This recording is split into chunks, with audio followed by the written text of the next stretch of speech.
troisième semaine. Comme nous l'avons dit que cette semaine, c'est notre semaine de bienfaisance. Je nous prie d'ouvrir nos Bibles. Je suis dans Ésaïe 58.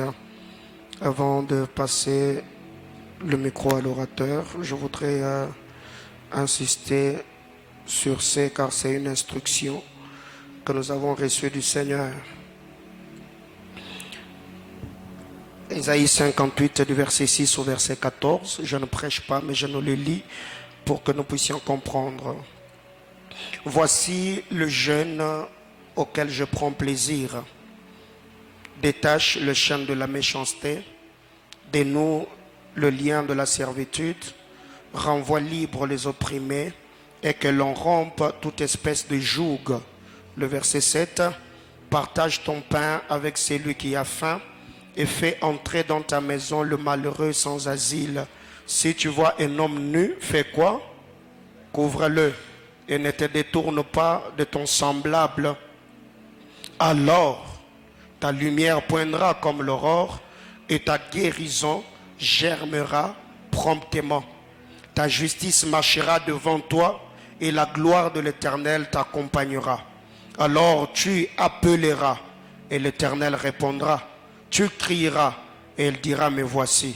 Si tu éloignes du milieu de toi les jougs, les gestes menaçants et les discours injurieux, si tu donnes ta propre substance, ici on parle du pain dans d'autres versions, si tu donnes ta propre substance à celui qui a faim, si tu rassasies l'âme indigente, ta lumière s'élèvera sur l'obscurité et tes ténèbres seront comme le midi.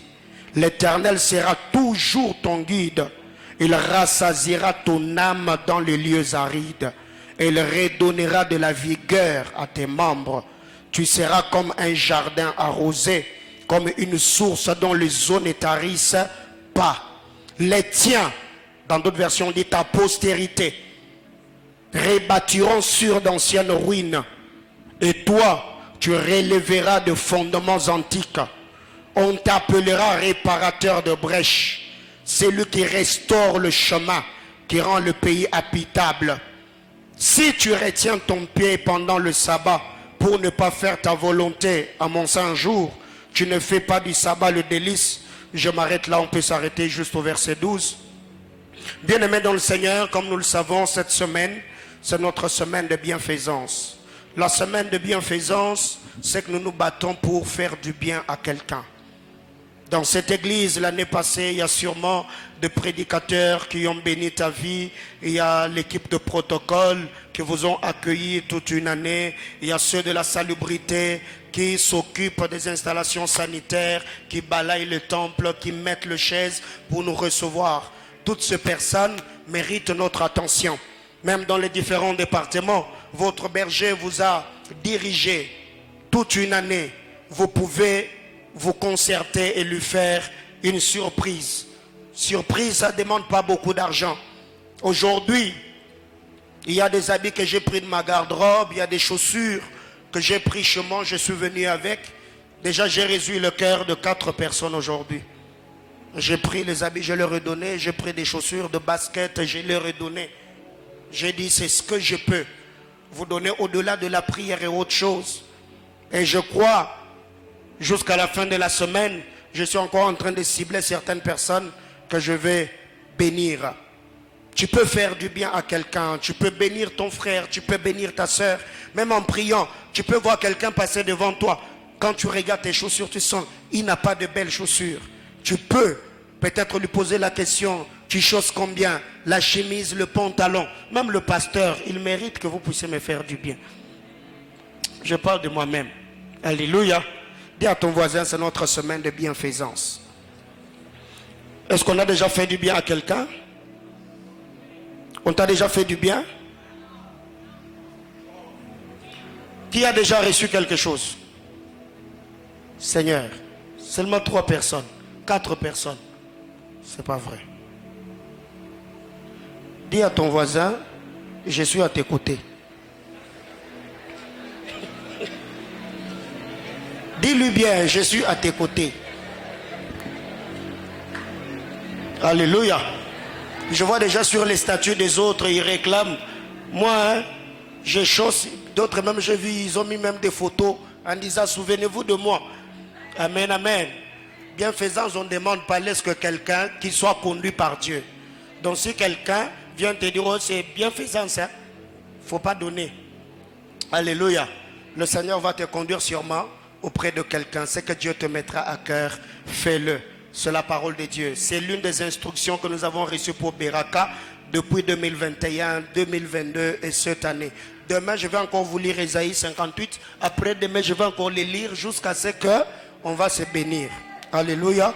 Donc toi, n'attends pas qu'on vienne te donner. Toi aussi, donne à quelqu'un. Alléluia. Alors ce soir, nous avons le réel plaisir de recevoir le deuxième orateur de la semaine. Hier, nous étions abondamment bénis par l'enseignement du berger John, qui nous a abondamment bénis. C'était puissant, c'était bénissant, c'était très profond, calme, mais un enseignement si riche. Et ce soir, nous serons bénis par le berger Aaron Chinangi. Il n'est pas à présenter au centre missionnaire Manaïm. Nous étions bénis pendant Mbingu Iseme. Il avait apporté la parole de Dieu et nous apprécions la grâce qui repose sur lui. Un homme de Dieu très équilibré, très charismatique, un amoureux de la présence de Dieu, un homme de prière, mais par-dessus tout, j'aime son humilité. Aaron, nous bénissons le Seigneur pour ta vie. Merci pour l'homme que tu es. Merci pour ta patience. Dieu bénisse ta loyauté et que Dieu garde ton bon cœur. Alléluia. Donc, c'est qui va, la presse, donnez-moi le bon son, s'il vous plaît. C'est lui qui va nous apporter la parole de Dieu ce soir. Sous nos acclamations, j'appelle du haut de cet hôtel le berger Aaron, alors qu'il avance, on acclame le Seigneur.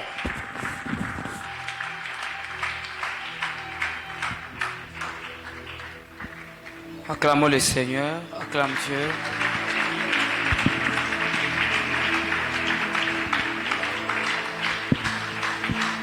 Amen. Amen. Nous rendons grâce à Dieu pour le souffle de vie qu'il nous a prêté encore ce soir. De nous retrouver dans sa présence, c'est un privilège. Et c'est une grâce très particulière d'être vivant. Nous rendons grâce à Dieu parce qu'il a permis que nous puissions nous retrouver dans ses assises où il est en train de faire un travail de guérison parmi son peuple. Alléluia. Mes remerciements à papa et à maman. Nous tenons à vous dire merci pour la marque de confiance que vous avez pour nous, de nous avoir encore sélectionnés afin d'apporter la parole du haut de cet hôtel. Merci beaucoup. Nous remercions encore à l'administration, Papa Carlos et Maman Chantal. Et Maman Chantal, joyeux anniversaire. Il faut le dire, sinon blesser l'ADEME, ce n'est pas intéressant. Nous remercions aussi à tous les comités de bergers et vice-bergers, serviteurs de l'Église, que Dieu vous bénisse et que la grâce du Seigneur continue à nous consolider. Alléluia. Nous allons lire la parole de Dieu. Je nous propose ce soir 3 textes. Jérémie chapitre 8, verset 22. Jérémie chapitre 46, verset 11. Et Genèse chapitre 37, verset 25. Je disais Jérémie chapitre 8, verset 22, Jérémie chapitre 46, verset 11 et Genèse chapitre 37, verset 25. Nous lisons la parole de Dieu dans Jérémie chapitre 8, verset 22. Il est écrit: n'y a-t-il point de baume en Galade? Vous allez souligner baume, vous allez souligner Galade. N'y a-t-il point de médecin? Vous allez souligner médecin.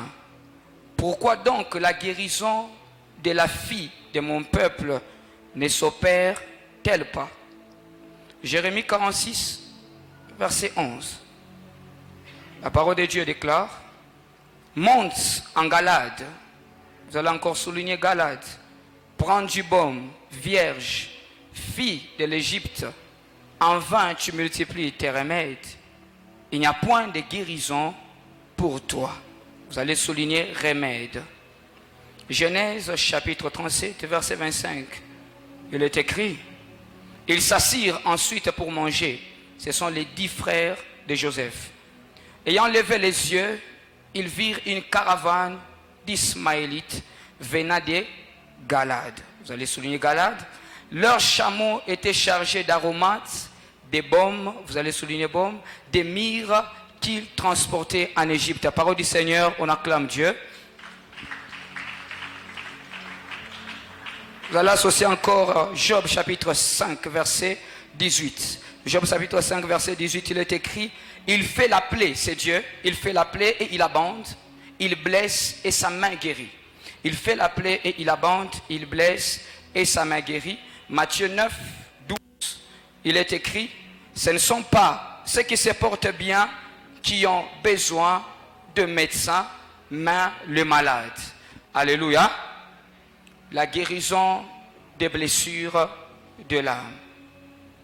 Si je dois donner un sous-thème à mon enseignement de ce soir, je donnerai le sous-thème les 5 baumes du médecin. Le 5 baumes du médecin, ou bien le 5 remèdes du médecin. Les 5 baumes du médecin, ou les 5 remèdes du médecin. Nous sommes dans notre séminaire qui est en train de parler sur la guérison des blessures de l'âme. Nous devons d'abord nous entendre sur la définition de quelques concepts. Une blessure, selon les dictionnaires, c'est un choc qui produit une fracture ou une plaie. Et une fracture est interne, une plaie est externe. La guérison, selon les dictionnaires, la guérison, c'est la délivrance de mal. Il y a plusieurs définitions, mais j'ai aimé la définition de Larousse.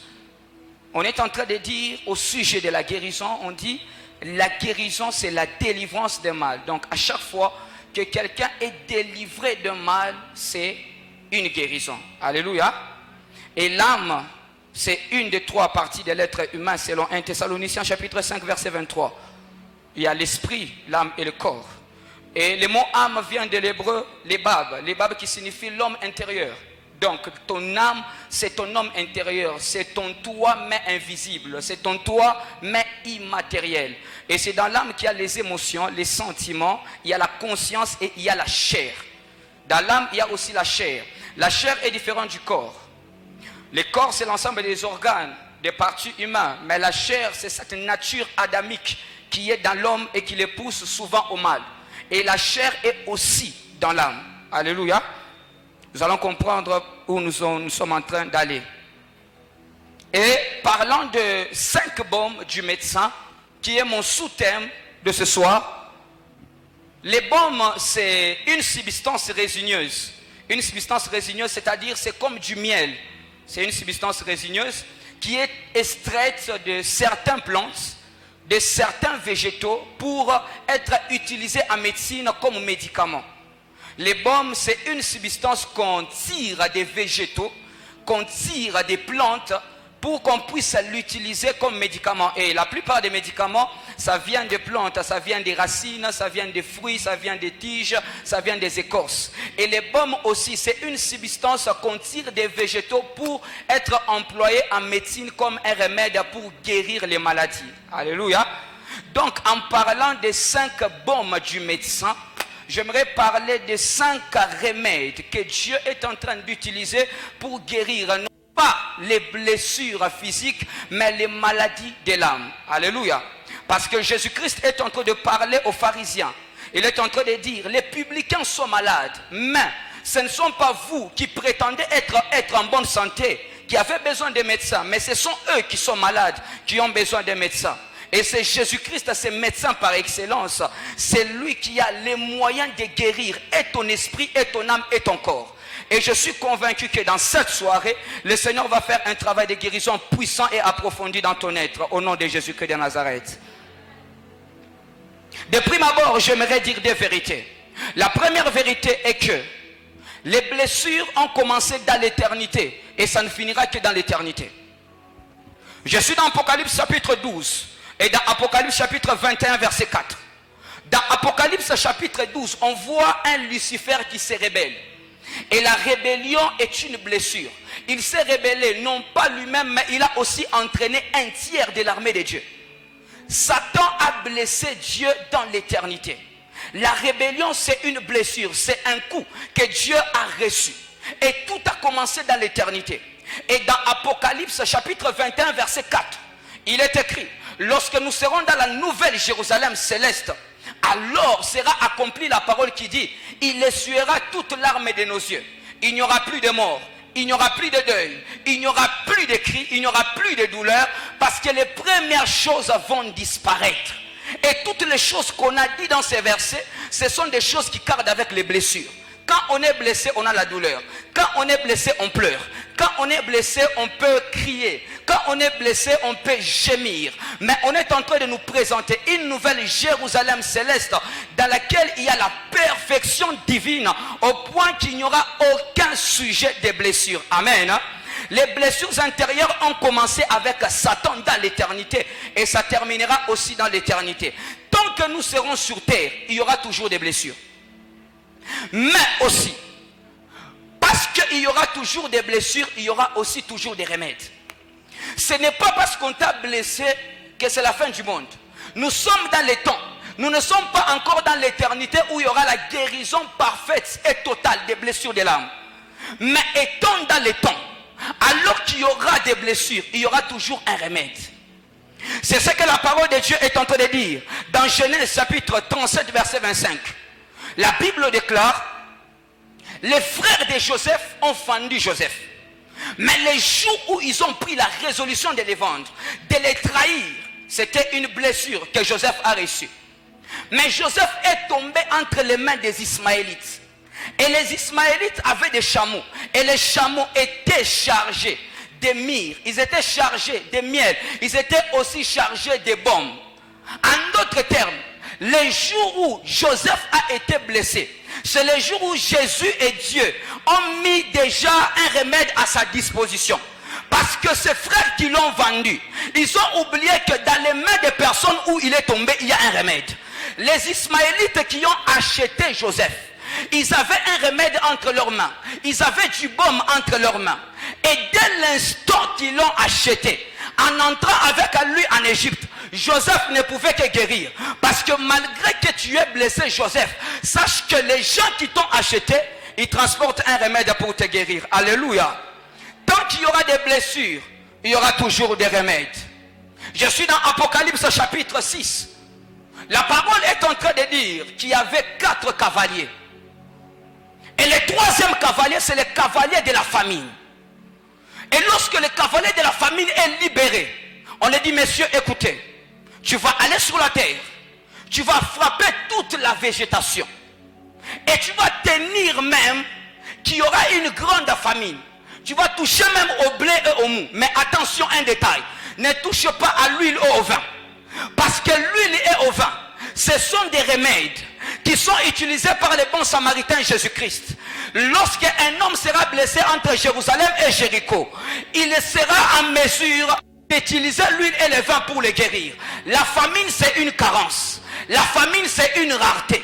Et Dieu n'a pas permis que la rareté puisse toucher les remèdes, que la rareté puisse toucher ce qui est comme source de guérison.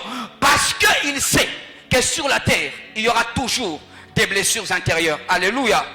Donc tant qu'il y aura des blessures, il y aura toujours des remèdes pour les guérir. Dans Genèse, Dieu est venu vers Abraham.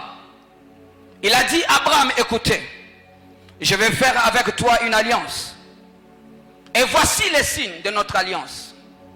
Les signes que je te donne, c'est que tu vas commencer à faire la circoncision le 8e jour.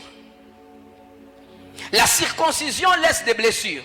La circoncision laisse des plaies. D'accord? Mais la médecine a démontré ceci. Une blessure ne peut pas guérir sans la présence de la vitamine K dans le corps. Il faut qu'un corps puisse avoir la vitamine K pour être guéri. Si dans le corps de quelqu'un il n'y a pas de vitamine K, la personne, ses blessures ne guériront pas. Et la médecine a démontré encore que cette vitamine K commence à se créer dans le corps de l'homme à partir du 8e jour. C'est à partir du 8e jour que le bébé peut avoir la capacité de métaboliser la vitamine K dans son corps. Mais lorsque Dieu vient chez Abraham, il a dit, monsieur, tu vas commencer à faire la circoncision. Mais une précision, tu vas commencer à faire cette circoncision le 8e jour. Pourquoi? Parce que c'est à partir du 8e jour que la vitamine K est créée dans le corps du bébé pour que les blessures de la circoncision soient guéries. Donc lorsque Dieu a donné l'instruction à Abraham que tu vas commencer à blesser le mal, il avait aussi prévu un moyen que lorsque la vitamine va se créer dans le corps de l'enfant, l'enfant sera guéri. Donc à chaque fois qu'il y aura des blessures, Dieu pourvoira qu'il y ait un remède pour te soigner. Et je prie au nom de Jésus-Christ de Nazareth que la puissance du Saint-Esprit localise ta blessure ce soir et que tu sois guéri de tout mal au nom de Jésus-Christ.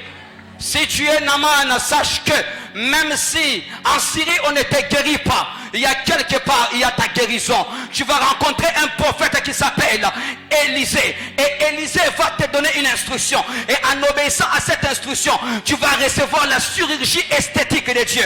La médecine est en train d'opérer la chirurgie esthétique en notre temps. Mais Dieu l'avait déjà opéré depuis 400 ans avant Jésus. Lorsqu'il est venu, il n'est pas seulement guéri de sa lèpre, mais sa peau est devenue comme celle d'un bébé. Donc je prie le Seigneur que la puissance du Saint-Esprit te régénère. Et là où tu avais des maladies, que la main puissante et agissante de Dieu puisse te toucher et te guérir. Et que ça puisse te régénérer au nom puissant de Jésus-Christ. Notre Dieu, il est le Dieu qui traite les blessures. Et il est le médecin par excellence. Et il m'a oint ce soir comme son infirmier, afin de te faire part de ces 5 remèdes pour que tu sois guéri au nom de Jésus-Christ. Mais avant de passer dans le vif de mon message, j'aimerais parler d'une blessure. C'est la blessure de l'espoir anéanti. Il y a une blessure, selon les textes qu'on a lus, que j'ai nommé la blessure de l'espoir anéanti. On est en train de parler de Galate.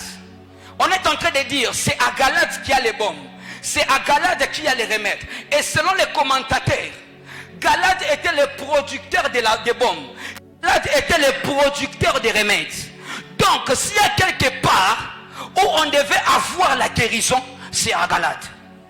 Mais à Galate où on devait avoir normalement la guérison, c'est là où un homme est blessé et il n'est pas guéri. Je suis en train de parler de Jephthé. Jephthé est blessé à Galate. Mais lui ne trouve pas son remède à Galate, il doit se déplacer à Tob.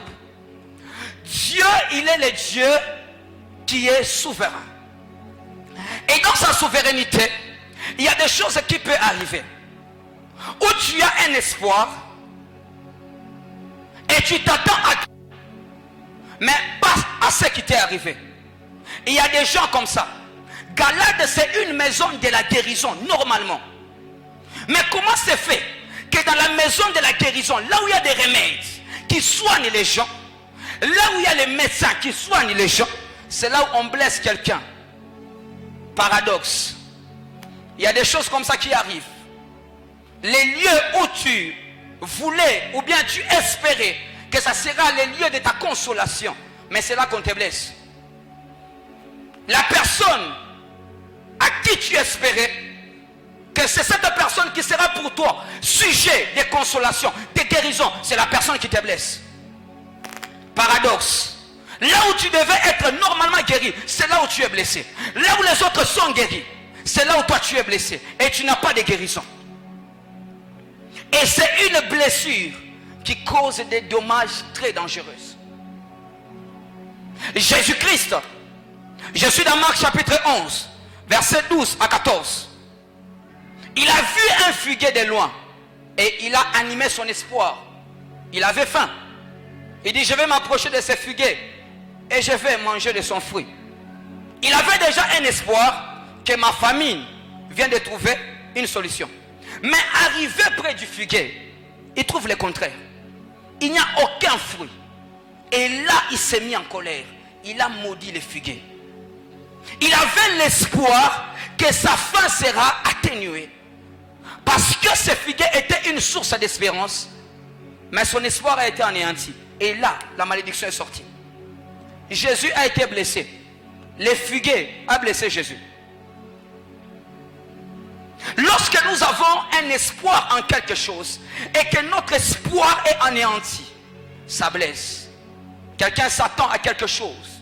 Quelqu'un espère en quelque chose. Mais tu espères en bien. Mais ce que tu as comme résultat, c'est le contraire. Et ça blesse. Et ça prouve. Et ça amène quelques conséquences.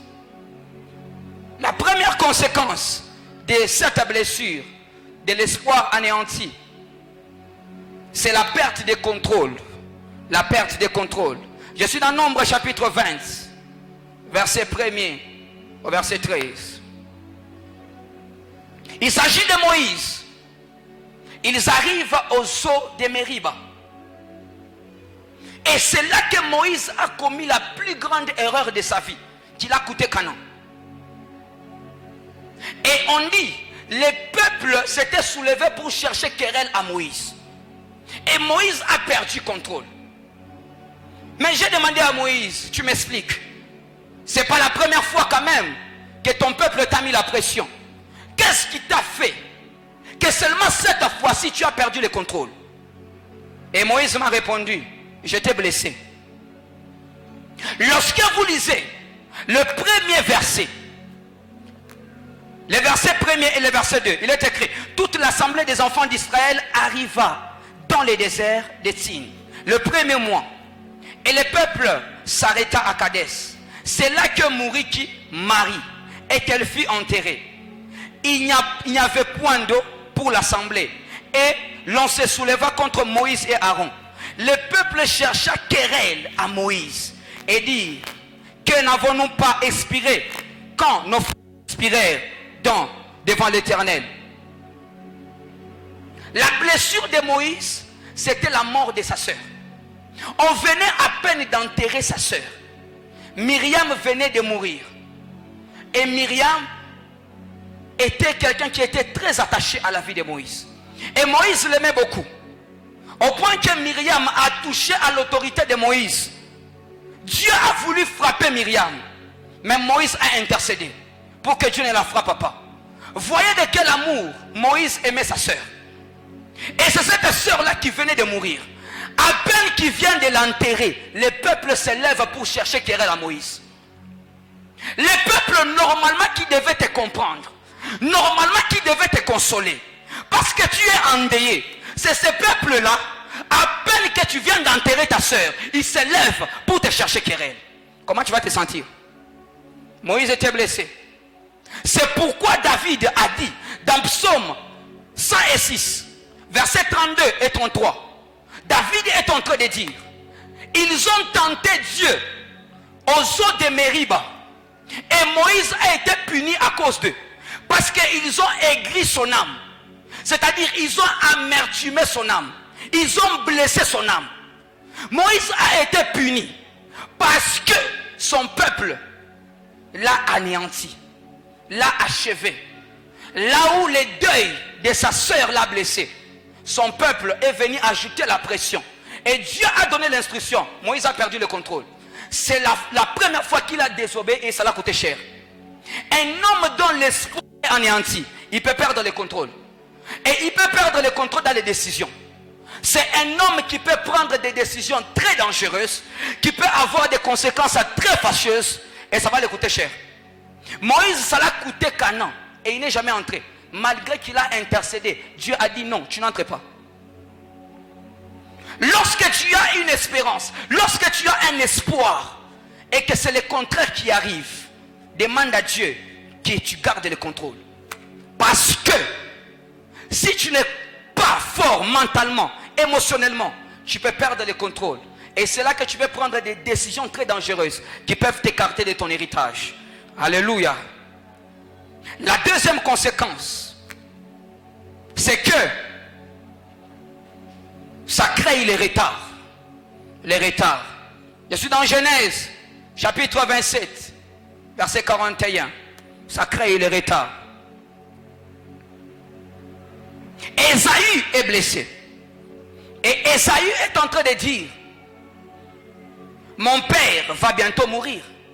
Et je vais tuer mon frère Jacob. Pourquoi? Jacob l'a volé la bénédiction. Connaissons l'histoire. Lorsque Isaac a appelé Ésaü pour les bénir, normalement c'était déjà la fin de la vie d'Isaac. Parce que lorsque un père dans le patriarche veut bénir ses enfants, c'est-à-dire il veut bientôt mourir. D'accord? Donc c'était supposé qu'après la bénédiction libérée par Isaac, que Isaac puisse mourir. Mais écoutez ce qui arrive. Isaac ne meurt pas à 160 ans. Mais Isaac est mort à 180 ans. Et là je me suis demandé, Isaac, comment tu as vécu plus que même Abraham? Abraham a vécu 135 ans. Toi tu as vécu 180 ans.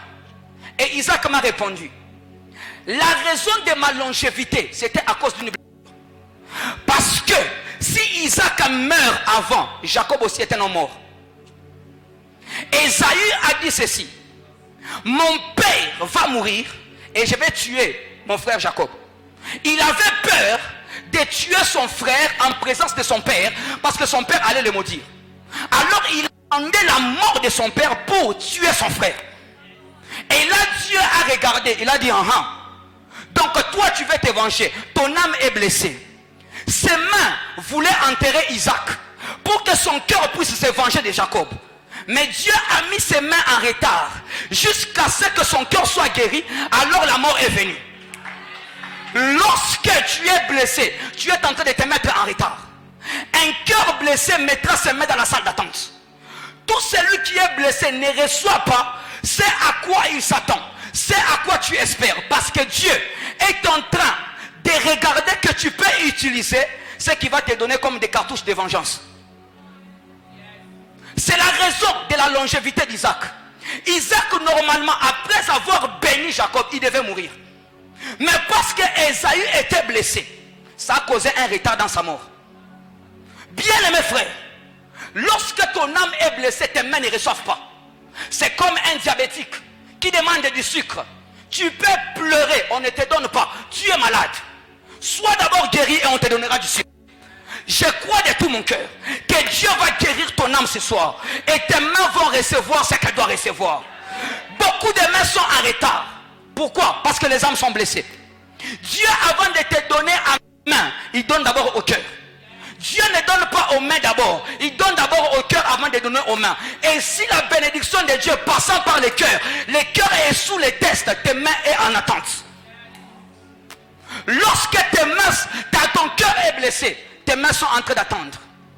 Tu veux enterrer Isaac. Tes mains veulent enterrer Isaac pour que ton âme puisse se venger. Dieu va retarder la mort d'Isaac jusqu'à ce que tu sois guéri d'abord. Alors Isaac mourra.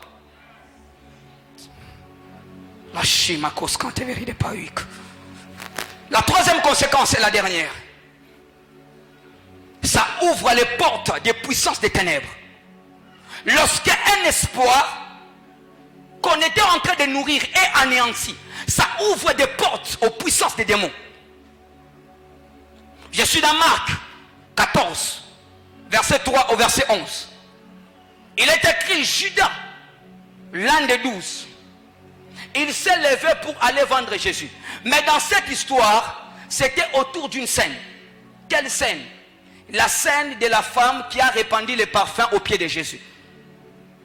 Et lorsque cette femme a répandu le parfum aux pieds de Jésus, Judas s'est levé. Oh non!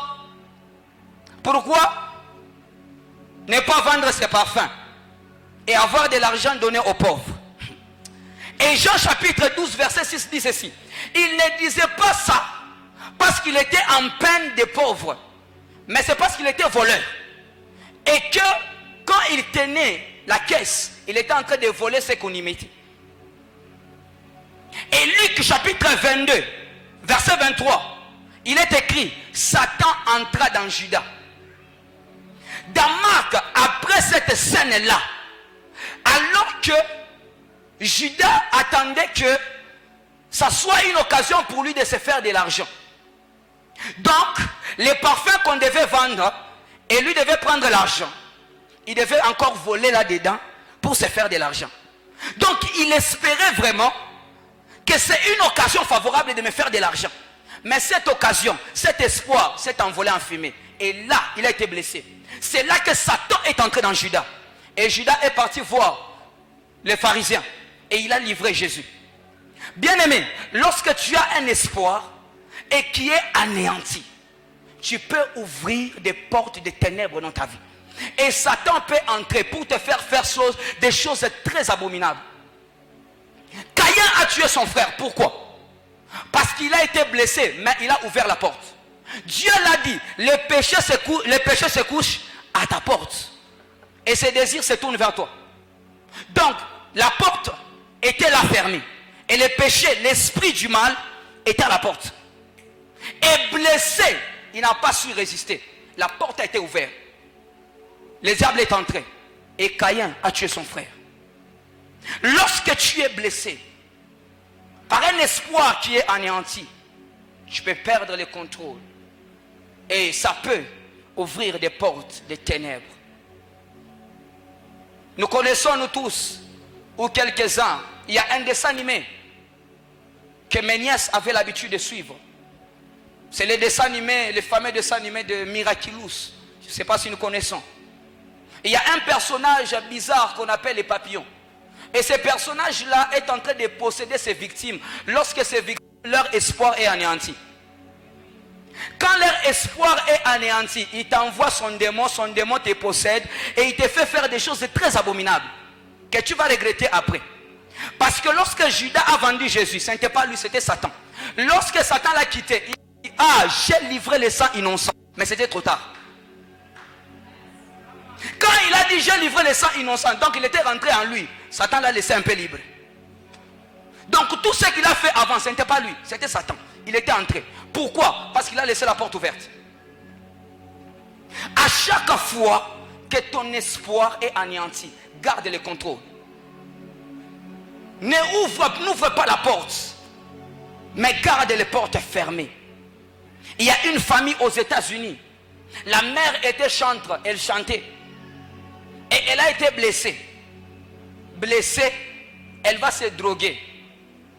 Et elle part mourir où? Dans la baignoire. Après des années, sa fille est aussi chantre. Elle a aussi été blessée. Elle est partie aussi se droguer. Elle est morte où? Dans la baignoire. Un hasard? Non. C'est un lien. Mais ça passe par des blessures pour ouvrir la porte du suicide. Jésus-Christ, lorsque son espoir de manger a été anéanti, qu'est-ce qu'il a fait? Il a maudit les figuiers. Lorsque ton espoir est anéanti, ça peut ouvrir la porte de la malédiction. Jésus n'a jamais maudit les figuiers avant. Non, c'est lorsque les figuiers l'ont blessé qu'il a maudit. Et j'ai pris au nom de Jésus-Christ. De la même manière que la guérison, c'est la délivrance du mal. Que la puissance du Saint-Esprit retentisse dans ton esprit par des tonnerres et des éclairs. Afin que toute ta puissance démoniaque qui était entrée dans ton âme, à cause des blessures, puisse sortir et que tu sois libéré au nom de Jésus-Christ de Nazareth. Je vais entrer maintenant dans le 5 remèdes ou les 5 baumes. Je vais m'efforcer de terminer dans le temps. Les 5 baumes du médecin ou les 5 remèdes du médecin. Je l'ai dit au début, le médecin c'est Jésus. C'est Jésus le médecin par excellence. Qui peut guérir et l'âme et le corps et l'esprit. Et c'est Jésus qui est enseigné ici, maintenant, aujourd'hui. Et qui va nous guérir nous tous. La Bible déclare, Dieu fait la plaie, mais il abonde, car sa main guérit. La main a combien de doigts? La main a 5 doigts. Jésus aussi a une main qui a 5 doigts, qui a 5 remèdes, qui a 5 moyens pour te guérir et pour te rétablir totalement. Le premier remède du médecin Jésus, c'est la compréhension de la souveraineté de Dieu.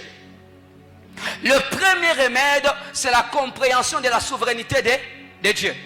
1 Pierre chapitre 5 verset 4.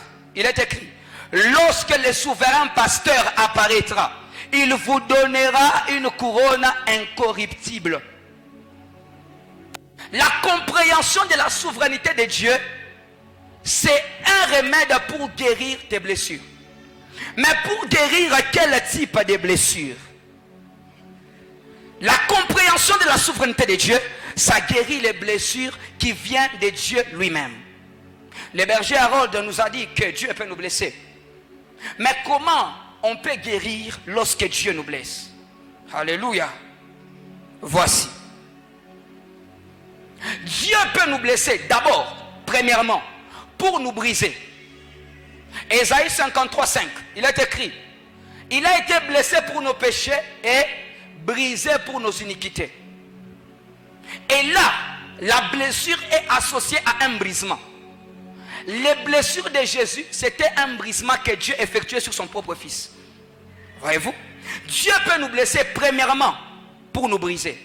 Et lorsque Dieu te blesse pour te briser, comment tu vas guérir? Tu vas guérir en ayant les yeux sur la couronne future. Parce qu'il est écrit: lorsque le souverain pasteur apparaîtra, il vous donnera une couronne incorruptible. Lorsque Dieu te brise, il ne va pas te laisser là-bas. Après le brisement, il y a une couronne qui t'attend. Car la même croix qui a fait pleurer Jésus, c'est la même croix qui l'a rendu le roi des rois et le seigneur des seigneurs.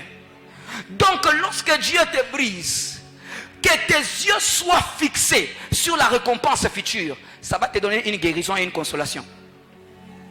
C'est pourquoi il est écrit que Moïse n'a pas vu les choses de l'Égypte comme des gains à gagner. Mais il s'est attaché à l'opprobre de Christ. Il a vu cela comme une récompense. L'opprobre peut blesser, mais il s'est attaché à l'opprobre. Pourquoi? Parce que derrière l'opprobre, il y avait une récompense. Quand Dieu te blesse pour te briser, bien-aimé, aie les yeux fixés sur la récompense future. Car lorsqu'il te brise, il est comme le divin potier. Il vient avec son marteau, il te frappe. Mais il ne va pas te laisser là-bas. Il va te prendre. Il va aller te mettre au moule. Et il va faire de toi un vase d'honneur. Ne regarde pas le marteau qui te brise actuellement. Regarde le vase d'honneur que tu seras demain. Ça va te consoler. Si tu es attaché au marteau d'aujourd'hui, tu risques de fuir Dieu. Mais si tes yeux regardent le vase d'honneur que tu seras demain, tu seras patient dans les brisements. Et tu seras guéri. Dieu peut nous blesser pour nous corriger. 1 Pierre chapitre 5 verset 6. Il est écrit: humiliez-vous sous la puissante main de Dieu jusqu'à ce qu'il vous élève au temps convenable. Dieu peut nous blesser aussi pour nous corriger. C'est ça qui arrive. Quelqu'un, tu commets une erreur, tu commets une faute et Dieu vient te corriger. Au lieu de t'humilier, tu vas te rebeller. Tu vas traîner ta guérison. Lorsque Dieu te blesse pour te corriger d'une faute et d'une erreur, humilie-toi. La guérison, c'est l'humilité. Humilie-toi, accepte, tu seras guéri. David a commis une erreur. Il a pris la femme d'autrui. Il a tué son mari. Et Dieu est venu le blesser. L'enfant de Bathsheba est mort alors que David était en train de prier, de jeûner. Dieu l'a blessé. Mais qu'est-ce qu'il a fait? Il s'est humilié. Parce que cette blessure, c'était une correction. Qu'on ne prend pas la femme d'autrui et qu'on ne tue pas son mari. Et lorsqu'il s'est humilié, Dieu a remplacé par un Salomon le blesseur. Lorsque tu t'humilies, la main qui t'a blessé là, elle va te guérir et va te restaurer encore à nouveau. Devant Dieu, on ne fait pas des bras de fer. Vous savez, l'erreur de Saül, c'était quoi? Il faisait les bras de fer avec Dieu. Saül n'était pas quelqu'un qui s'humiliait. David était quelqu'un qui s'humiliait. C'est pourquoi Dieu a dit: j'ai trouvé David l'homme selon mon cœur. Ce n'est pas que David ne faisait pas le péché. Non, ce n'est pas que David ne tombait pas. David est bronché, mais il avait un cœur capable de s'humilier et Dieu le restaurait à chaque fois. Quand Dieu te blesse pour te corriger, humilie-toi et Dieu te guérira. Dieu peut nous blesser aussi pour nous enseigner. Deutéronome chapitre 8. On est en train de donner les raisons du désert. Dieu est en train de dire: je t'ai envoyé dans le désert pour t'enseigner, pour sonder les voies de ton cœur, pour te communiquer la loi, la Torah. Mais Dieu t'amène dans le désert où il te blesse avec des serpents, où il te blesse par la famine, où il te blesse par la chaleur. Mais pourquoi? Pour t'enseigner. Et lorsque Dieu te blesse pour t'enseigner, comment tu vas guérir? Comprends vite la leçon et tu seras guéri. Lorsque Dieu vient te blesser pour un enseignement, lorsque tu as compris la leçon que Dieu veut te transmettre, la guérison vient. Car à l'école de Dieu, l'épreuve ne termine pas parce que tu as pleuré. L'épreuve termine parce que tu as compris la matière. Lorsque Dieu vient te blesser pour t'enseigner quelque chose, fais un effort, que ton esprit soit ouvert pour essayer de comprendre ce que Dieu veut m'enseigner. Sinon, tu iras de blessure en blessure en blessure. Et ça m'a poursuivi dans ma vie, je vous dis. Il y a des choses que Dieu a fait dans ma vie, mais j'ai tardé à comprendre sa volonté. Vous voyez ce micro? Ce micro, je l'ai fui de toutes les manières. Mais ça m'a aussi poursuivi de toutes les façons. Parce que Dieu m'avait blessé dans son œuvre par la mort de mon premier père spirituel. Mon deuxième, il est assis. Le père de remplacement que papa Paulin m'a donné par la grâce de Dieu. Lorsque mon père spirituel est mort, bien aimé, j'étais blessé. J'allais dans des montagnes en train de pleurer. J'ai dit, Seigneur, pourquoi tu m'as fait ça? Et l'œuvre de Dieu m'avait dégoûté. Au point où les jours où j'ai vu papa Paulin, il dit, en plein culte, je vois un jeune homme qui s'appelle Chinangi et qui est en train de pleurer sur les montagnes de Likasi. J'ai pleuré, pas pour demander l'argent, pas pour demander l'onction. J'ai pleuré la mort de mon père. Et l'œuvre de Dieu m'a blessé. Ça m'a refroidi. Et je n'ai pas compris la souveraineté de Dieu. Et je n'ai pas saisi l'enseignement. Et je suis parti courir vers d'autres choses. Et là, Dieu vient me dire, tu veux jouer au bras de fer avec moi.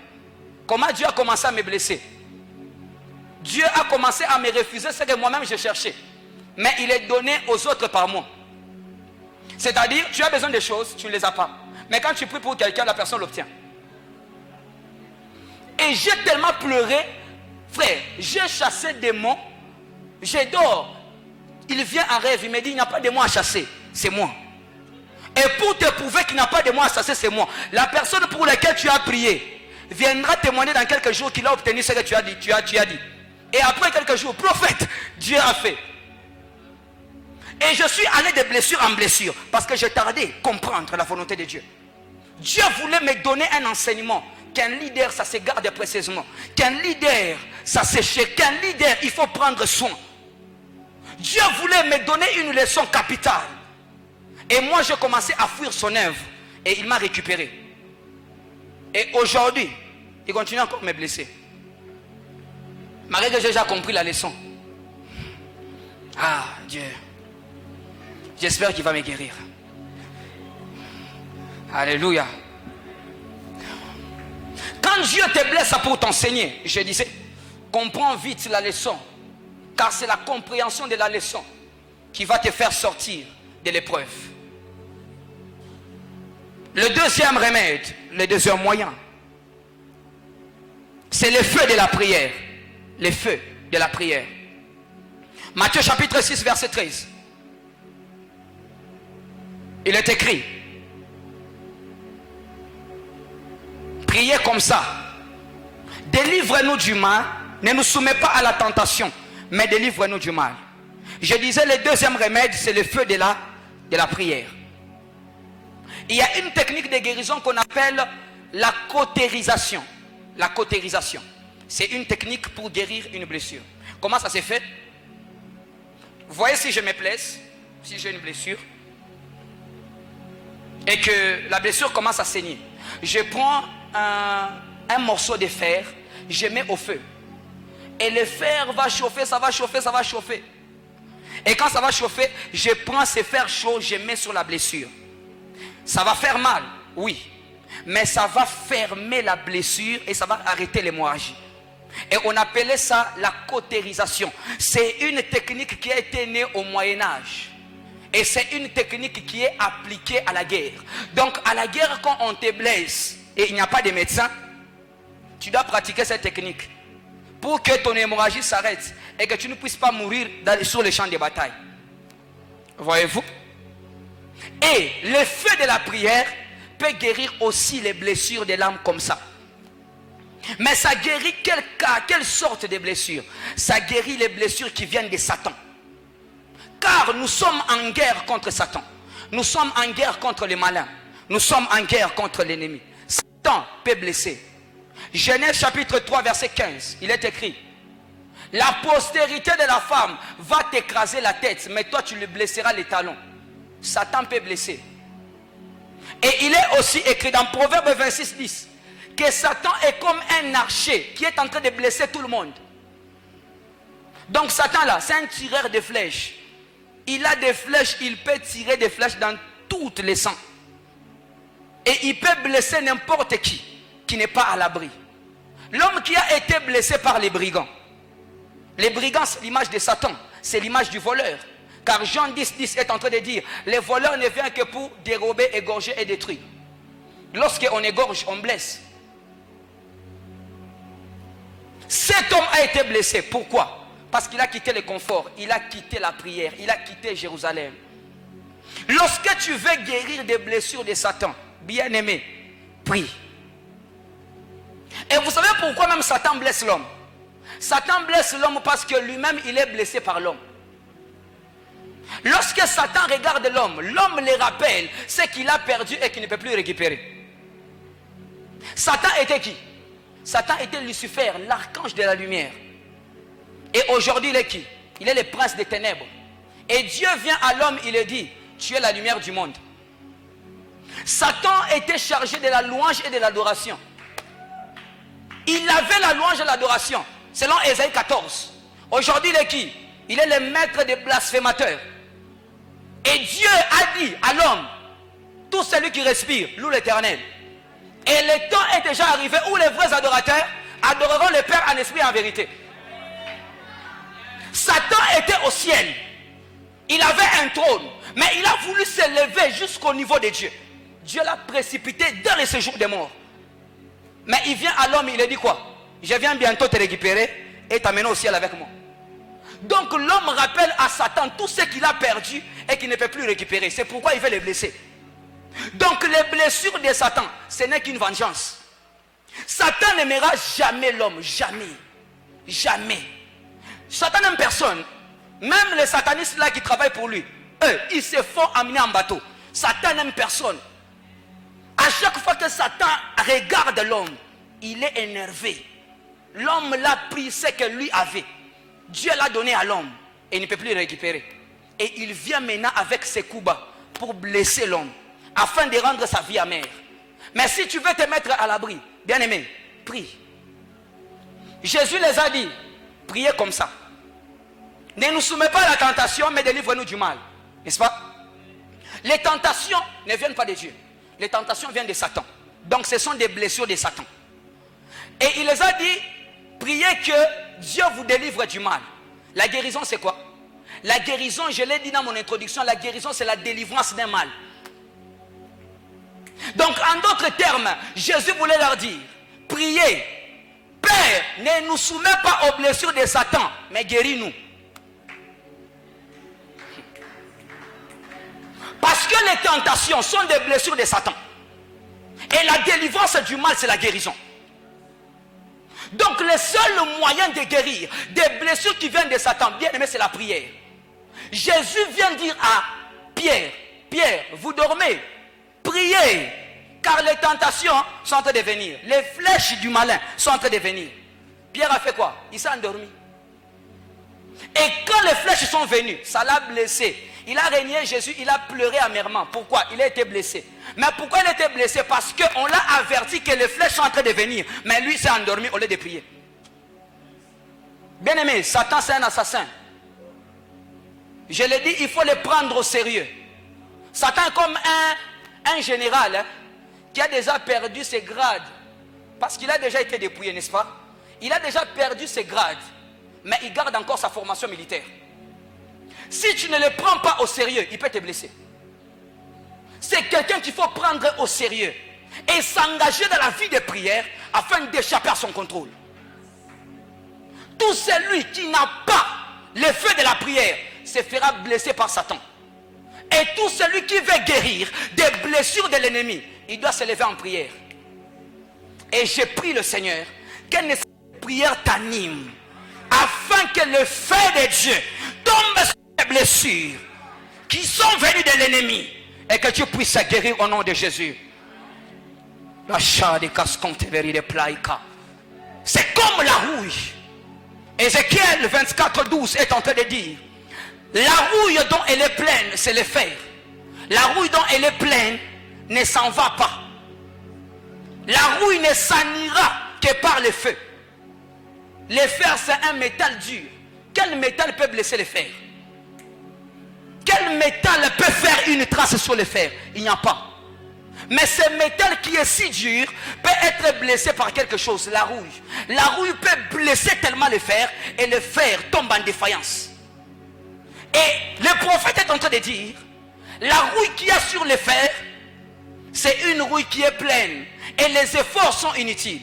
La rouille ne s'en ira que par le feu. Il y a des vies qui sont comme des fers, où Satan a mis des blessures, des rouilles. Il est venu rouiller les finances, il est venu rouiller les mariages, il est venu rouiller ta santé, il est venu te blesser dans tel ou tel domaine. Et c'est devenu une rouille sur la fer. Mais ce soir, il y a un feu de la prière. Il y a un remède de Dieu qui va tomber du ciel et qui va toucher toutes les rouilles qui étaient à ta vie. Et tu vas retrouver ton éclat au nom de Jésus. Le troisième remède, c'est l'arbre de l'esprit. Apocalypse chapitre 22, verset 2. On dit: il y avait dans la nouvelle Jérusalem céleste un arbre qui produisait chaque mois des fruits et dont les feuilles servaient à la guérison des nations. Donc il n'y a pas de guérison sans un arbre. Lorsque Dieu fait te guérir, il mettra à ta disposition un remède, l'arbre de l'esprit. C'est l'arbre qui est dans Apocalypse 22, verset 2. On dit c'est un arbre qui sert à la guérison des nations. Mais l'arbre de l'esprit te guérit de quelle sorte de blessures? L'arbre de l'esprit te guérit des blessures qui viennent de ton âme. Je l'ai dit au début. L'arbre de l'esprit guérit des blessures qui viennent de la chair. Je m'excuse. Je l'ai dit au début. La chair se trouve dans l'âme de l'homme. Et ta chair peut te blesser.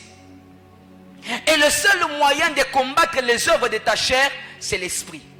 Car Galates est en train de dire, Galates chapitre 5, versets 16 et 17. Ne marchez pas selon la chair, mais marchez selon l'esprit. Car la chair a des désirs contraires à l'esprit et l'esprit a des désirs contraires à la chair. La chair de l'âme peut te blesser. Et le seul moyen de guérir, c'est avoir l'arbre de l'esprit. Parce que c'est l'arbre de l'esprit qui combattra l'activité de ton âme et la faire taire. Il y a un homme ou bien un groupe d'hommes que la chair a blessé dans la Bible. Je suis dans Matthieu chapitre 20, verset 8 au verset 15. On est en train de parler des ouvriers. Les ouvriers de la première heure, les ouvriers de la seconde heure, les ouvriers de midi, les ouvriers de 12 heures, les ouvriers de la dernière heure. Mais les ouvriers de la première heure, lorsqu'on voulait donner la rémunération, ils ont été blessés. Parce qu'on les a donnés au même niveau que les ouvriers de la dernière heure. Qu'est-ce qui les a blessés? Leur chair. Parce qu'ils étaient cupides et ils étaient mécontents. La blessure est venue d'où? De leur propre chair. De leur propre cupidité. C'est une œuvre de la chair qui les a blessés. Caïn a été blessé par quoi? Sa jalousie, la chair. La chair peut te blesser. Les œuvres de la chair peuvent te blesser. Ou quelque chose de bien arrive à l'autre, tu deviens blessé. Parce que l'autre est béni, parce que l'autre prospère, ça te blesse. La chair. Et le seul moyen de guérir de la blessure qui vient de la chair, c'est l'arbre de l'esprit. Parce que c'est l'arbre de l'esprit qui combattra les œuvres de la chair et la fera taire. 2 Rois, chapitre 20, verset 7. Il est écrit: le roi Ézéchias était malade. Le prophète Esaïe a dit ceci: prenez une masse de figues et allez appliquer sur sa blessure. On a pris une masse de figues, on a appliqué sur la blessure du roi. Et la Bible dit, la blessure a été guérie. Mais les figues, c'est quoi? Ce sont des fruits. Ce sont des fruits d'un arbre qui s'appelle le figuier. Et dans Juge chapitre 9 verset 11, le figuier est en train de parler. Il dit, renoncerai-je à l'excellence et à la douceur de mon fruit pour aller planer sur les arbres. Donc, une caractéristique qui domine les figues, c'est la douceur. Et lorsque la douceur des figues est placée sur la blessure d'Ézéchias, la blessure guérit. Et dans Galates chapitre 5 verset 22 à 23, il y a parmi les fruits du Saint-Esprit un fruit qu'on appelle la douceur, qui peut te guérir des blessures, comme ça a guéri le roi Ézéchias. Il y a un figuier qui s'appelle le Saint-Esprit et qui a aussi ses fruits capables de te guérir. Car lorsque tu as l'amour, tu ne peux pas jalouser ton frère. Lorsque tu as l'amour, tu ne peux pas être blessé par ta chair. Lorsque tu as l'amour, ta chair ne sera jamais blessée lorsqu'un bonheur arrive à l'autre. Pourquoi la chair nous blesse? Parce que les œuvres du Saint-Esprit ne sont pas remplies en l'homme. Pourquoi la chair te blesse? Parce que tu n'as pas la douceur, parce que tu n'as pas la patience, parce que tu n'as pas la bonté. Si tu avais la bonté, ta chair n'allait pas te blesser. Au contraire, tu vas te réjouir. Je l'ai dit au début, qu'il n'y a pas de guérison sans la vitamine K dans le corps. C'est la vitamine K qui a la capacité de coaguler le sang et la blessure se referme. Et cette vitamine vient des plantes et des arbres. Le Saint-Esprit, c'est un arbre spirituel qui a une vitamine K spirituelle qui peut guérir ton âme spirituelle afin que tu ne sois pas blessé par ta chair. J'ai pris au nom de Jésus que la puissance du Saint-Esprit dépose dans ton cœur les fruits de l'Esprit et que ta chair ne te blesse pas. Lorsque ton frère sera béni, que tu sois capable de glorifier le Seigneur. Lorsqu'un bonheur va arriver à l'autre, que tu sois capable de glorifier le Seigneur.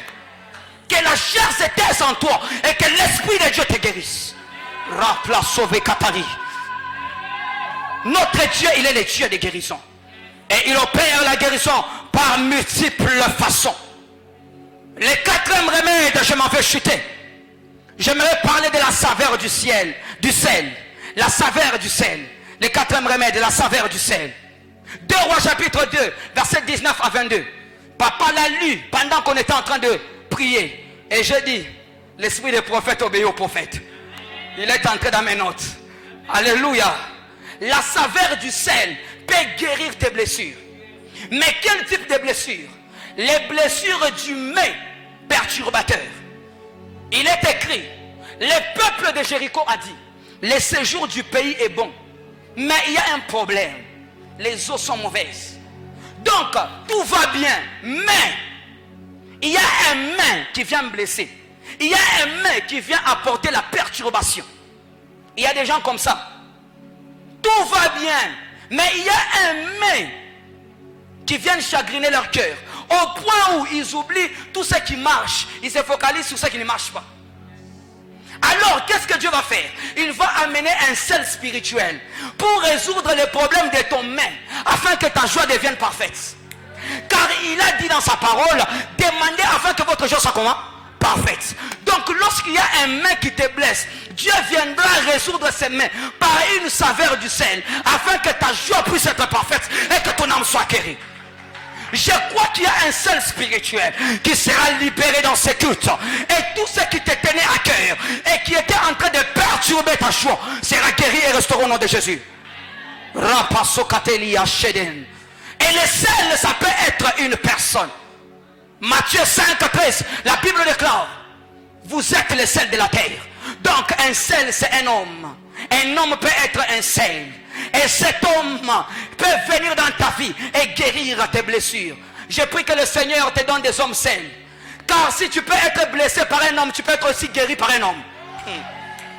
Et Rebecca était une personne seule dans la vie d'Isaac. La Bible dit, Isaac a perdu Sarah et Isaac a été blessé. Mais il a pris Rebecca, il l'a amené dans la tente de Sarah sa mère. Elle devint sa femme. Et Isaac a été consolé. Isaac a été consolé de la mort de sa mère. Pourquoi? Parce qu'une personne est entrée enceinte dans sa vie. Rebecca. Il y a des Rebecca, lorsqu'elles entrent dans ta vie, ce sont des celles qui viennent résoudre ton problème qui te perturbe. Oh my God, oh my God, oh my God. Lui, il s'appelle Rire. Mais celui qui s'appelle Rire ne rit plus. Parce que celui qui avait donné le nom de Rire n'est plus. C'est Sarah qui a donné le nom de Rire. Mais celui qui te donne le nom de Rire n'est plus. Alors tu es blessé. Mais tu n'es pas blessé parce que tu manques à manger. Ton père était un riche. Abraham était un riche. Il avait tout. Mais un détail. La blessure est venue. La mort a emporté sa mère. Et c'est là que Dieu a envoyé une personne pour le guérir. J'ai pris que Dieu mobilise les personnes providentielles pour ta vie.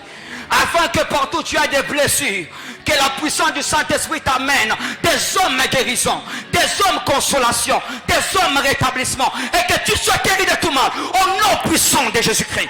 Rapasokania, le cinquième remède, j'aimerais parler, ce sont les blessures de Jésus. Jésus-Christ, par ses blessures, il peut nous guérir. Il est écrit dans la parole, par ses meurtrissures, nous sommes guéris.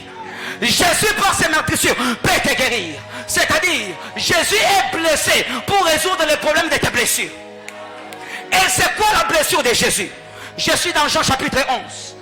Il est arrivé sur le deuil de Marie et de Marthe. Lazare était mort. La Bible déclare, Jésus a frémi dans son esprit. Jésus a frémi dans son âme. Et il a pleuré. Et ils ont dit, regardez comment il aimait. Donc Jésus était blessé. On dit il a frémi dans son âme. C'est-à-dire il a fait le grand Jésus. Il a frémi dans son âme. Et il a été blessé. Et lorsque ça a causé une blessure en lui, ça l'a amené à résoudre les problèmes qui blessaient Marie et Marthe, pour qu'elle ne soit plus blessée. C'est quoi la blessure de Jésus si ce n'est sa compassion? La compassion de Jésus qui se réveille en faveur d'un homme, c'est une blessure dans son âme pour t'amener à guérir tes problèmes. C'est-à-dire, lorsque la compassion vient dans l'âme de Jésus, c'est une blessure dans son âme qui l'amène à guérir les problèmes qui te blessent pour que tu sois guéri. Oh my God. Le bon samaritain est arrivé. Lorsque l'homme était blessé, la Bible déclare, avant d'ouvrir son carquois, son trousseau de guérison, il a été ému de compassion.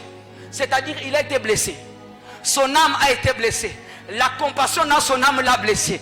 Alors il a mis en scène son huile et son vin.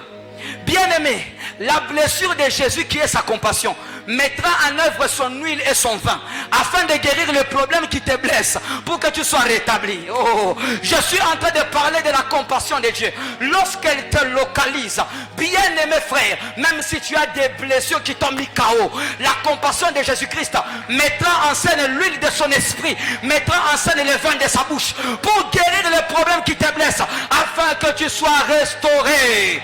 Rapaya Sokatali. Les blessures de Jésus nous guérit. Les blessures de Jésus nous rétablit. Lorsque Dieu vient dans ta vie, il vient avec son huile et son vin. Son huile est dans sa main et son vin est dans sa bouche.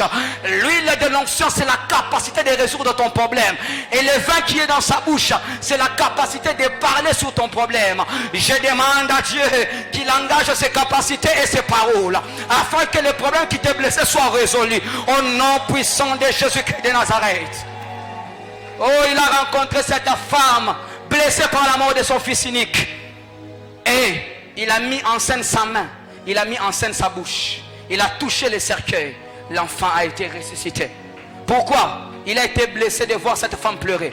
Que les entrailles de Jésus-Christ tressaillissent en ta faveur. J'ai pris au nom de Jésus que les entrailles du Tout-Puissant tressaillissent en ta faveur. Et que les problèmes qui te blessés soient résolus. Au nom puissant et glorieux de Jésus. La compassion de Jésus vient te donner son oui et son amen. Lorsque Dieu a compassion de toi, il te donne son oui et son amen.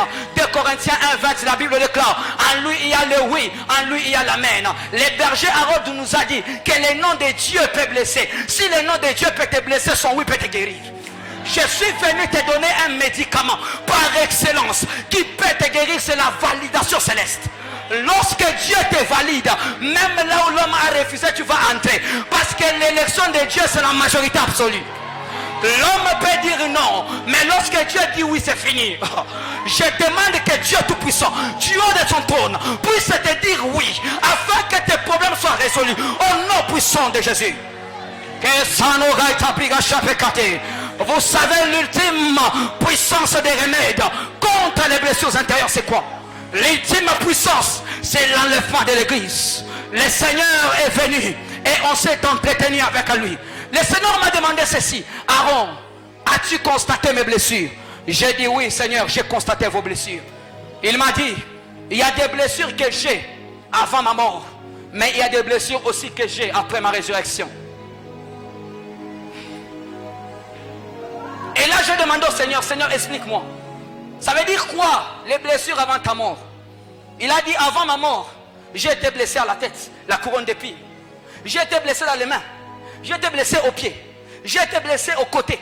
J'ai été blessé au dos par les fouets. Mais après ma résurrection, les autres blessures ont disparu. Je n'ai de blessures que dans les mains et aux côtés. Où sont parties les autres blessures? Jésus, après sa résurrection, il a certaines blessures, mais les autres blessures ont disparu. Et c'est là que le Seigneur m'a expliqué: Aaron, les blessures qui ont disparu de mon corps, ce sont des blessures pour les problèmes du péché. Mais les blessures que j'ai encore, ce sont des blessures pour une absence. Il a été blessé pour nos péchés, brisé pour nos iniquités. Le problème de péché a été résolu. C'est pourquoi les autres blessures ont disparu. Mais lorsqu'il est ressuscité, il a les blessures aux mains et aux côtés. Parce qu'une absence, quelque chose lui manque. Et il m'a dit: Aaron, si toi tu avais ton âme sœur, qu'est-ce qui se passera si vous marchez en route? J'ai dit: Seigneur, mon âme sœur me touchera à la main, elle me touchera aux côtés. Il m'a dit: exact, moi aussi j'ai besoin de mon âme sœur qui peut me toucher à la main et aux côtés, qui peut me toucher à la main et aux côtés pour que je sois guéri de mes blessures. L'enlèvement sera une source de guérison des blessures intérieures de Jésus. Jésus est blessé. Jésus m'a envoyé vous dire qu'il est blessé. Et il n'y a qu'un seul moyen de le guérir, c'est l'enlèvement de l'église. Rapasukatali. Où est l'épouse qui veut guérir Christ? La Bible déclare dans Apocalypse 22 que l'épouse dit viens. Que l'esprit dit viens. Pourquoi? Jésus lui-même est blessé. Il veut être guéri. La chakate vayage. Il a été blessé comme Isaac a été blessé. Car Isaac c'est un type de Christ. Et Isaac a été blessé parce que Sarah est partie. Mais Rebecca est entrée enceinte. Isaac a été guéri. Jésus a perdu son Sarah. Il a perdu Lucifer. Il a perdu un tiers de son armée. Ça l'a blessé. Il a besoin de sa Rebecca. Sa Rebecca, lorsqu'elle viendra au ciel, ça sera un sujet de consolation. Oh, Dieu m'a envoyé vous dire qu'il attend l'avènement du Seigneur, qu'il attend son retour avec un ardent plaisir, parce que c'est son retour qui va guérir les blessures de son âme. Où est l'église qui veut guérir le Christ? Il est écrit que l'épouse a dit viens. La Bible déclare en ces jours, les morts en Christ ressusciteront, les vivants seront transformés et nous serons dans les nuées avec lui. Mais le verset 18 a dit: consolez-vous par ces paroles. L'enlèvement est un sujet de la consolation. L'enlèvement est un sujet de guérison. L'enlèvement est un sujet de rétablissement. Je l'ai dit au début, les blessures intérieures ne peuvent finir totalement que dans l'éternité. Ce n'est que dans la nouvelle Jérusalem céleste que les blessures seront guéries. Le coup ultime, les remèdes ultimes contre les blessures intérieures, c'est le retour du Seigneur. Car il n'y aura plus de blessures, il n'y aura plus de douleurs, il n'y aura plus de deuil. Il essuiera toutes les larmes de nos yeux. C'est vrai, tant que nous sommes sur la terre, il y aura des blessures, il y aura des remèdes. Mais j'aimerais t'annoncer que les remèdes fatals contre les blessures intérieures, c'est le retour du Christ. Que Dieu te guérisse, que Dieu te rétablisse, et que tu penses aussi à guérir Jésus, que tu penses aussi à rétablir Jésus. Jésus veut venir prendre son épouse pour que son épouse puisse le guérir. Jésus, son épouse, le manque. C'est pourquoi il a encore des blessures dans sa main et dans son côté. Les jours où l'épouse sera auprès de l'époux, les blessures de ses mains seront guéries. Les blessures de son côté seront guéries. Rapakateya, commence à prier. Demande au Seigneur de te faire grâce. Ratusha Begedes, Eleva Katusama Katali, Protakata Machide, Ali Sonteveri de Power, Radus Managi, Elontete Mayajiga, Rawizin Galoria de Tatutumini, Alevario Totomashibege, Arazukin Tamanuga, Ratos Pali, Alentura Namakatanamusa, Reparto Kate, Agir Lontotopayani, Azerable de Tututeas, et la sonida Tatatatuti, Yavego Tomanagoto Goto, Rasikanova, l'impero Nigadesh, Elosika Indelami, Do Atem, Do Atesaule, Daishamini, Grasso Parida, Levagos Pali, Arregos Patataye, Angitela Shamiga, Resso Pani de Kite, Levega Obla de la Paille. Que Dieu guérisse cette blessure, que Dieu guérisse cette blessure, que Dieu guérisse cette blessure, que Dieu guérisse cette blessure, que Dieu guérisse cette blessure. Sois guéri de tes blessures, sois rétabli de ton mal, que la délivrance entre dans ta vie, que tu sois rétabli, que tu sois guéri. Seigneur, exauce les prières, exauce les requêtes, lis ces lettres Yahweh, lis ces lettres Abba. Je prie que tu lis ces lettres. Ropa Tegedesh, Rozoko Santa Veri de Power, Ratu Beside, Arandiga Chipala, Reko Sokanida, Yaulantala Ikado, Barnana Matuluba Sankaya, Reko Tolomagide, Lindoro Sakatami, Gronda Chipali, Agenoso Magani, Ratota Sambida, l'Emparo de Catali, Oshir Negenes, et pris de Kratela Maya, Tuke na Tuke, Osupaya de Shima, Resovani de Kai, Ploter de la Guida, Sonuganani Shapa, et qui de la Sani, Bratana Mayaka, Bratana Mayaka, Seigneur Père, je prie que tu exauces les prières de ton peuple, guéris éternel Jésus, rétablis Yahweh, rétablis Yahweh, rétablis Yahweh, je prie que tu guérisses, rétablis Yahweh, que tout mal puisse quitter, que la guérison vienne, que les remèdes viennent, l'effet de ton esprit, guéris les blessures qui sont venues de Satan. Seigneur Père, la compréhension de Dieu et de son fonctionnement, guéris les blessures qui viennent de Dieu lui-même. Père éternel, Rotokashideki, Nitaya Bresoni, Endala Vashada, Erasopani Deki, Rantu Samiga, Eleveria Katali, Protagada Shanda, Ikatolemai, Raposodige, Arido Chandelamai, Ploso Kativani, Père éternel, guéris les blessures, demande à Dieu de te guérir, que le mec qui est en train de te déranger soit guéri, que Dieu guérisse ces mains qui est en train d'apporter l'amertume dans ton âme, que Dieu guérisse ton main qui est en train d'apporter l'amertume dans ton âme, les domaines de ta vie qui ne va pas, que Dieu puisse les résoudre, que Dieu puisse les guérir. Les eaux étaient bonnes, les eaux étaient amères, mais le séjour était bon, les eaux étaient amères, mais le séjour était bon. Demande à l'Éternel de résoudre les problèmes qui est en train de perturber ta joie. Demande à Dieu de résoudre ton problème qui est en train de perturber ta joie. Raposo Kananaya, et la Sura Katavi, l'auteur de la sang véné, Jikantora de pli, et Kindala Missiala, Bratali Vayashi, Klezo Keteveria, l'Otegado Paisoni, Rato Shibai, elle est sous la Katavia, l'auteur de la Mika, et Sunaganamia, Shandana Makatea, Ripar de la Tunte Maragi. Seigneur, je prie au nom de Jésus, guéris.